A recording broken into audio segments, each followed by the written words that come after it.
that is referred to as the Alchemist. In the Middle Ages, there was this person known as the Alchemist, which was ultimately the scientist or magician, and he was believed to change these base metals into gold. And a lot of people, thought this was magic and this big scientist, and wow, they were all, completely believed into this. And it turns out that he was just a fraud. And so we try to understand, why is it that in this book, in Chovot HaLevavot, why is it that they mention the alchemist when it comes to having full on bitachon, trust in Hashem? And our books basically give us this concept and this mashal. They say that it's derived from Shlomo HaMelech, back in the time of Shlomo HaMelech, which was one of the wisest of men. And Hashem describes this, how when we say that Hashem is the Father in heaven, when we're saying the Father in heaven, we try to have this image of what the Father in heaven looks like, right? For some of us, our father could be a figure to look up to. For some of us, unfortunately, our fathers are not the right people to look up to. And so therefore, when your father does something to you that is painful, yes, you're pained by it, but at the same time, at least in most cases, your father is really looking out for your best interest and really knows what's right. So if he causes you pain, essentially, he knows what to give you the most of and the best, and he's doing everything out of love. So here, the concept here is that it's bringing us this image of the alchemist, because this alchemist possesses the secret of turning trash into gold. And in a way, it's informing us that we need to essentially become an alchemist ourselves.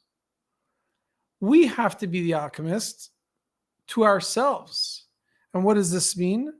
That whatever we're given and whatever situation we're in, whatever challenge we may face, that we can transform everything into something better. So something that we might be in a situation that is really bad, really toxic, really unhealthy for us, but we can become that alchemist and transform that into a much better situation. There is a mashal that was given by Rav Elchanan Wasserman.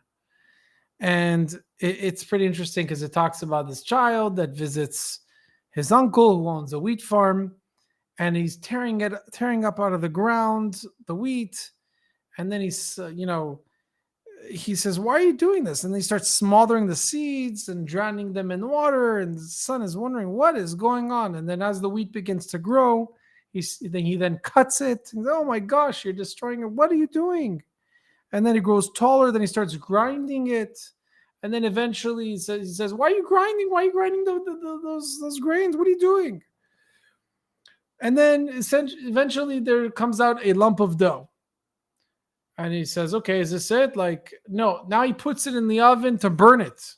So why are they burning it? Oh my God, they're putting it in the oven. They're going to burn it. What's happening now? So we went from cutting, grinding, all of a sudden, and then cutting the stems and then putting in the oven. But after he sees that the bread came out of this, of course, the son understood and said, "Oh, wow. Now I understand that you have to go through all this destruction. You need to go through all this, destroying and crushing in order to finally see something so beautiful come out. So amazing." So sometimes, the expression, "no pain, no gain," this is exactly the example of it. There's going to be a lot of pain. There's going to be a lot of suffering. And sometimes we ask ourselves and we wonder, why do we have to go through all this damage? What is going on to me? And unfortunately, we forget that this is what we had to go through in order to see something good. We forget and pay attention. We pay attention so much to the bad that we don't realize the good that is happening in our lives. So let's focus on that good. Take out the alchemist in each and every one of us. Have yourself a wonderful evening and day.